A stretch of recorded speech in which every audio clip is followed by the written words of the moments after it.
Hi everyone, so it's April results today. So from what I've read from a lot of you, April was not a great month. I've read that a lot of people experienced a decline in sales. So for me, mainly the first 2 weeks were really slow. Then it started to pick up a little bit, and on the very last day of April it was like really a great day. I had like 60 sales for almost $50 in one day, but unfortunately it doesn't happen very often anymore. And so overall in April I made $635.77, which is less than in March, but like not by a lot. In March I also made over $600, but under like 700. So it was still a decline, but not by that much, like in comparison from like February to March or something. So I'm hoping that it will really pick up again.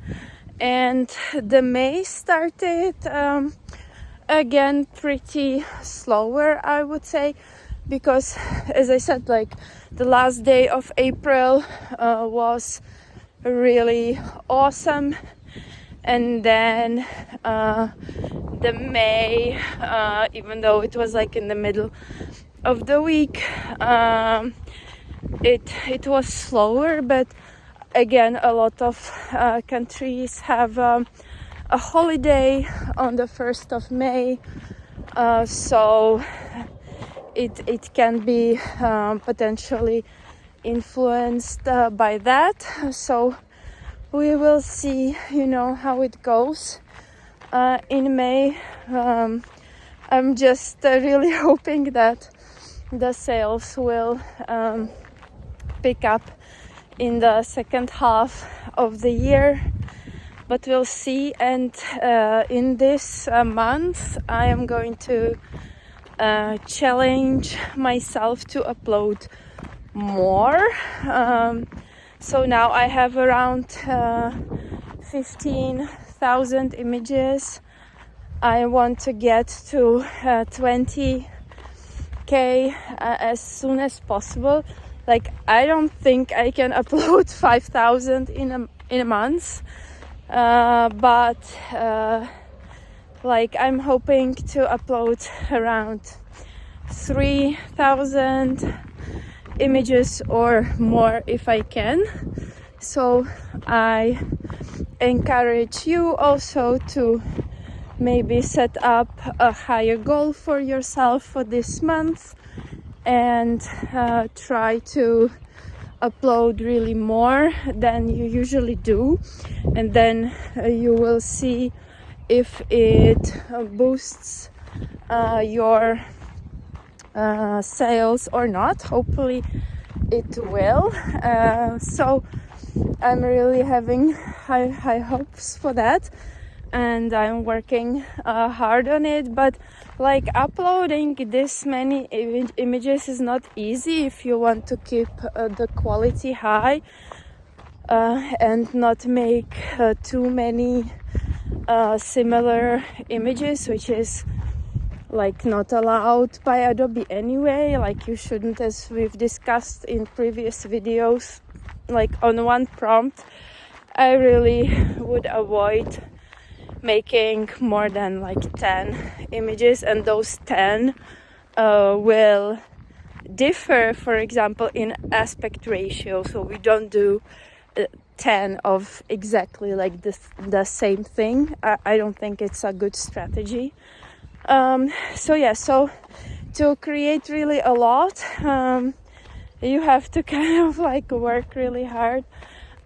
Some people have the process fully automated, so They have the prompts generated by AI, and then the keywords and descriptions are also generated. Well, for me, I don't know, like I use the bot to create prompts sometimes, but not too often. I really have the ideas and prefer writing the prompts myself, and then, as I've described in the previous videos, I prefer writing titles myself, because I think it's important to have a good title, because it does influence the search, how high you are in search based on the keywords that the client is looking for. It's not just your keywords, it's also your titles. So I've seen some portfolios that I personally like I like the look of the portfolio, but I've looked at the titles, and the titles are quite bad and not really describing of like what's happening in the image. And then I've looked at the keywords, and the keywords were relevant. So I wonder if it works well for them to write a really like strange title. It could be a strategy, for the people not to just copy your title and put it in Mid-Journey to generate an image out of it. But I don't know, search wise, I don't really think it's such a good idea to have a title that doesn't really describe what's what's shown in the image. So it's a pity, you cannot really ask people that if you don't know the contributor I'm talking about, which I don't, but their portfolio looks quite interesting. And also I wanted to discuss, so I follow some fellow contributors, and one of the guys had like a webinar about what like is really not a stock photo. And basically he said there that the photos that are kind of not the norm, that look really different and really creative, are not stock photos. And I partially like agree with it, because if you go really off the rails and really have like strange concepts that clients don't understand or need, of course then your creativity will not work for your benefit, and you will not get the sales for those images. But on the other hand, if everyone is making like kind of the same thing, so if you take like a portrait of a businessman with some office in the background, and if everyone does like a white guy, middle-aged or younger, smiling, then everyone kind of has the same image, right? And there is just too much competition for that. So you have to look for ways to differentiate your image from the rest. And you can of course go with let's say not using a white guy but a black guy or an Asian guy. But you can also try to think of more creative ways to differentiate, and then it has to be still relevant, and it has to make sense.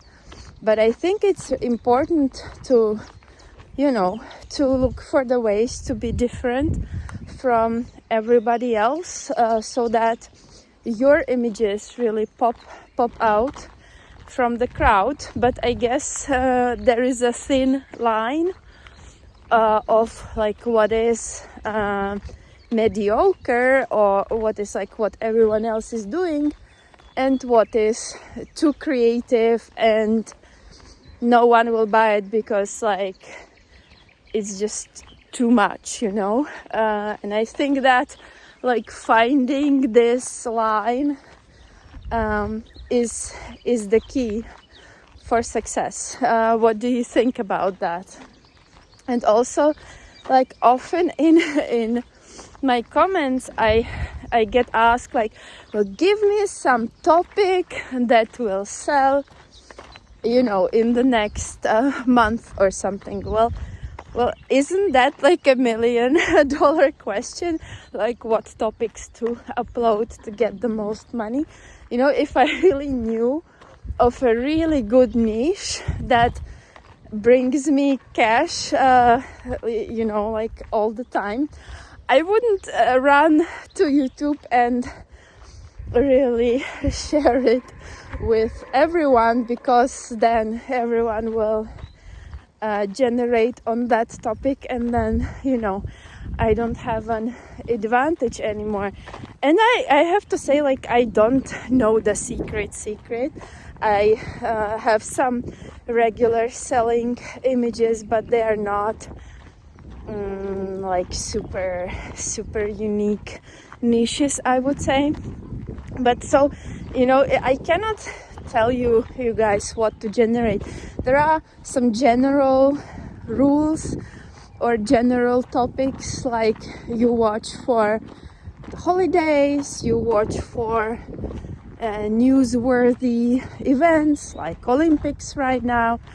You have to be careful in like not breaking any copyright laws, because like Olympics symbolism is all copyrighted, so you have to think out of the box to create images that will relate to the Olympics, but like not use the rings or the torch or whatever, you know. And then you have just topics that are needed all the time, like business and healthcare and I don't know, like kids related, food.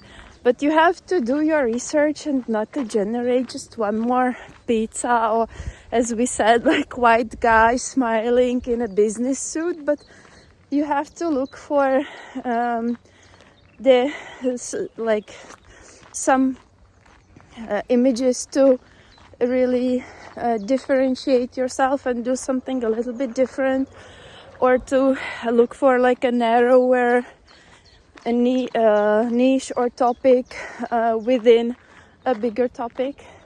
And that's the key to success. And it's nothing simple, you know.